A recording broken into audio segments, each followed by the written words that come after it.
All right. Thank you very much, everybody. It's great to see you. And who all was on the multifamily tour today? Show of hands. Great to see you here. Obviously, lots of diehard real estate investors in the room, as it's a gorgeous day. And look at all you diehard investors that are here tonight inside rather than being out at an Earl's patio.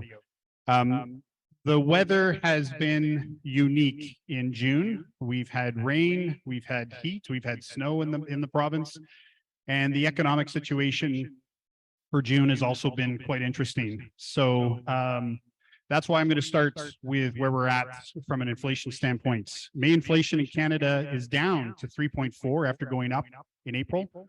That's the lowest level since June of 2021. Bank of Canada goal is 2%. This thing jumped up here again, Jen. No problem. Alberta is also down. It's down to 4.3%. I found this an interesting stat. Mortgage interest costs are up nearly 30% from last year. And the next Bank of Canada interest rate is going to take place July 12th. So make sure you circle that, as the Bank of Canada is watching that very closely over the course of the next 3 weeks. Right now, the expectation is that there's going to be an increase, but ultimately we don't know. The Bank of Canada is going to be watching things very closely. Sorry, Jen, this is still not.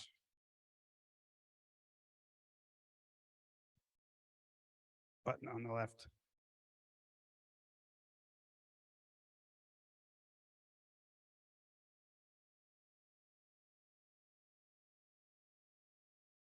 Yep, that's it there. So what am I hitting?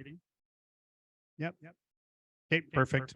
Okay, so why could there potentially be a rate increase? So says the Bank of Canada. So inflation did drop in May, but that's mainly due to energy prices. Energy prices dropped, and that was enough to cause inflation to go down. However, grocery prices, as which we would all probably know when we go to the grocery store, is still elevated. And so the Bank of Canada, these are the things that the Bank of Canada is watching. Prices have risen on food 9% year over year. Now, other sectors are down. And again, this is the part where it's getting interesting for the Bank of Canada.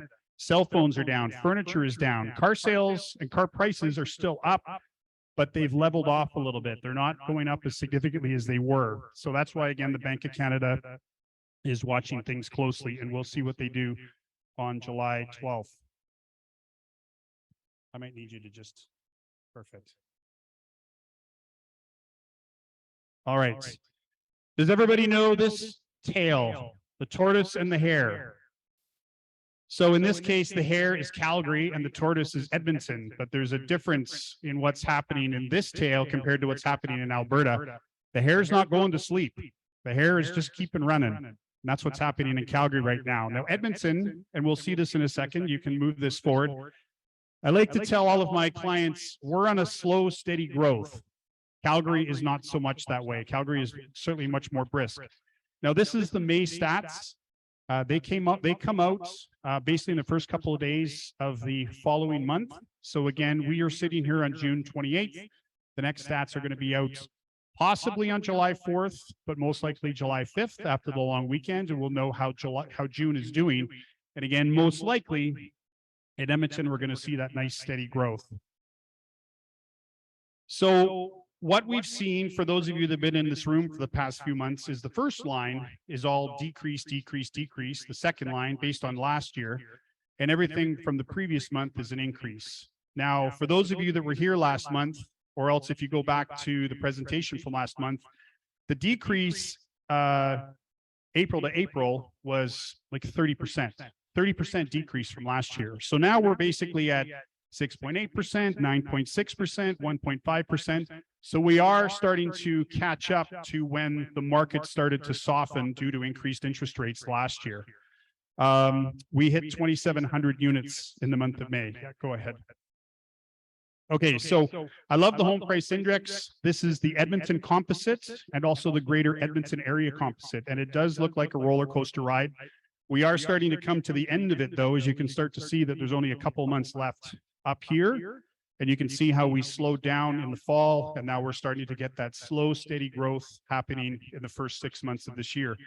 For those of you that are curious, that's a 9% drop year over year. Okay. Calgary on fire. Calgary hit its highest May sales ever. They sold something like 3,200 units. Calgary has never had more sales in the month of May than they did last month. Why? Healthy job market and population growth. And we're going to talk about that throughout the rest of this presentation. All arrows are pointing up. So you recall in a similar slide, Edmonton first line was decreased from last year, increased from the month before. Calgary, you can keep on there for a second. Calgary has now eclipsed May of last year. That's how strong Calgary is doing right now. All arrows are pointing up. Everything is green down there. Yeah, you can move forward. So basically, I was quite interested in this graph.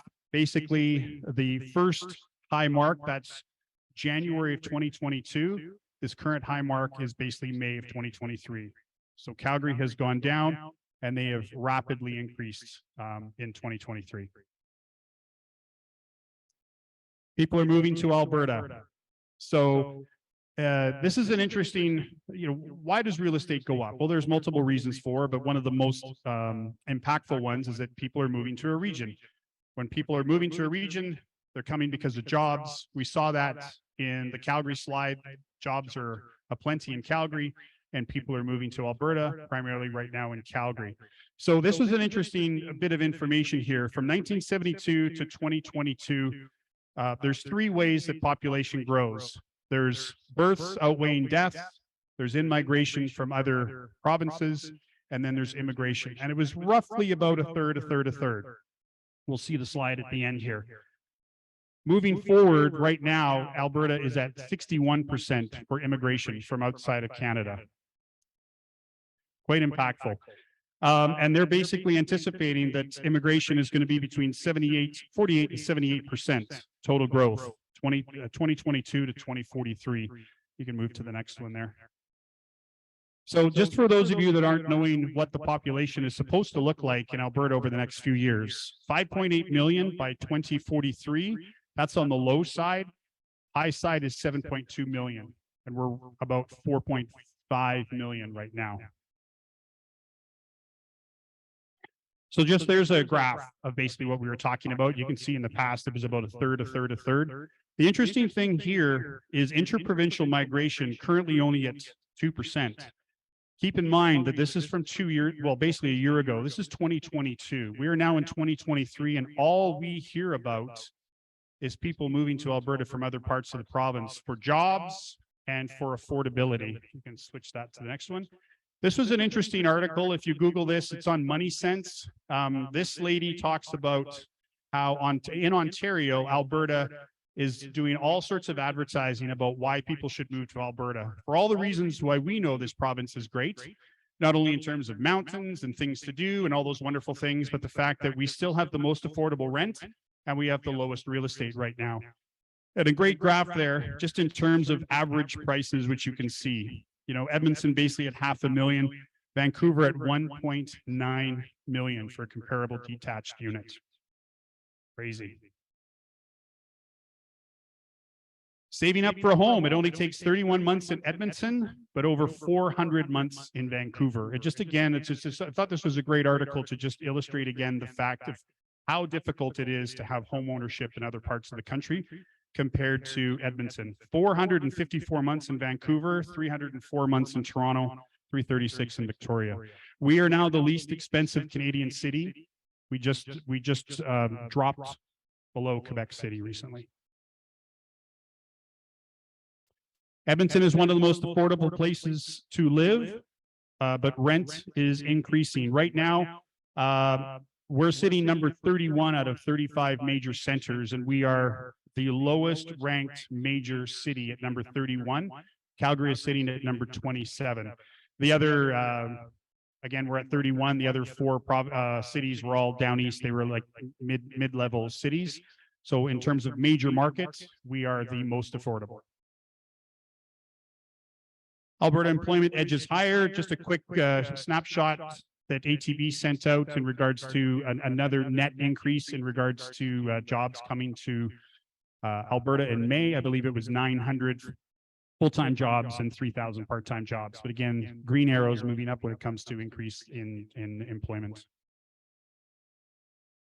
Again, just a stat that I find interesting. Again, you can see how unemployment hit a real peak during COVID, and now we basically come back down and we continue to drop to lower levels. I always like to throw in something that I find kind of neat. I wouldn't have suspected this, especially because I was surprised that White Avenue was not on this list. But most cool, trendy places, you know, Gastown in Vancouver, some of the cool places that you can go to down east in Halifax and Toronto. 124th Street made this list in terms of its farmers market and its cool shops and restaurants and stuff like that. So it certainly has made me want to take another visit back there to have a look. And again, if this is what is being suggested as a cool and trending place, might be a cool place to live, might be a cool place to rent, might be a cool place to own a rental.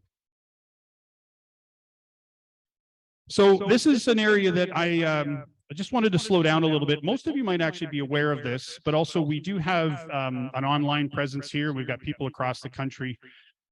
There's a lot of stuff going on, and it's been going on for a number of years, and that's zoning changes that are happening in Edmonton. Now, Edmonton has not updated its zoning since 1961, and so there's a lot of changes that are coming. And so I do have a lot of reading here, but this is more so for you and everybody online after the facts. You can actually read the articles.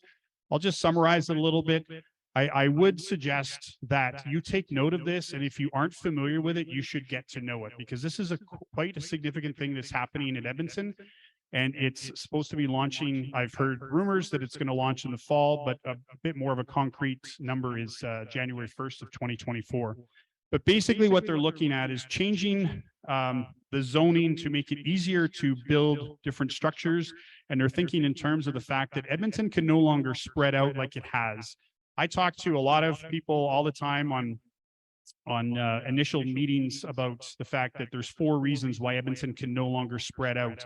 It's so easy for us to spread out. Obviously, we want to minimize our environmental footprint. It costs a lot of money to continue to push out with infrastructure. We can't keep building hospitals and schools and roads and utilities and stuff like that. We want more people using the utilities that are there now. The third reason is we actually are we don't run into mountains and oceans and stuff like that, like Toronto and lakes like they do in Vancouver and Toronto, but we run into these other communities called Sherwood Park and St. Albert and Leduc and Beaumont, and they have no desire to join us right now. So we're all kind of scrambling for land to build. And the biggest reason as well is that it's a huge tax advantage for the city of Edmonton. You can tear down a $400,000 house if it's a 50 by 150 lot, subdivide it, put up 2 $600,000 skinnies, and now the city's pulling off of $1.2 million worth of real estate in taxes rather than $400,000. You can just move to the next one. So on a broad level, it prepares people to grow to a population of by 2 million. That's again Edmonton proper. That's not the greater Edmonton area. So all of those other communities are going to grow as well. They're allowing for more infill developments. It could make the concept of a 15-minute city, meaning that you work, you play, and you live all in the same area. You no longer need a vehicle. Okay, it's going to allow for more housing density and permitting of some kind of businesses and community services within a short walking or biking distance or a short trip on the bus. If you can, and the other thing as well, and I was laughing because we were talking about getting rid of our Edmonton maps this morning in the office because it was a zoning map. And I thought, well, those are going to be obsolete because we're moving from 46 zones to 24. So of course, now I know why our ops manager wanted to get rid of those maps. They're going to be obsolete in 6 months. Over time, neighborhoods filled with single-family homes will start seeing different kinds of slightly taller housing popping up without needing to ask the city for rezoning. Buy the property, start building. Small apartments, row housing, duplexes, cluster housing, garden suites, supportive housing up to 3 stories, and small-scale residential zones with up to 8 dwellings. Some neighborhoods could have taller buildings, more housing units, currently zoned. Especially, and then as well, small-scale residential outside the Anthony Henday. The next slide here is what I find most interesting because this is the part where people go, this won't happen. Yeah, could. You could see small restaurants, retail stores, hair salons, dentists, other offices popping up on the edges of neighborhoods near an existing non-residential site in places that the city has already identified. So you might think this is a full residential community. Well, it might no longer be that way. People already living in more densely populated areas around commercial districts like White Avenue or 124th Street will see new mixed use zones. So again, and I think that's the last slide for that.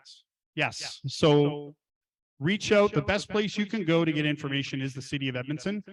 The city of Edmonton feels that they've been doing an excellent job of informing. They are running radio. They do a lot of social media. They have had a lot of opportunities for people to come to various opportunities to get to know more about it. But the vast majority of people do not know about this.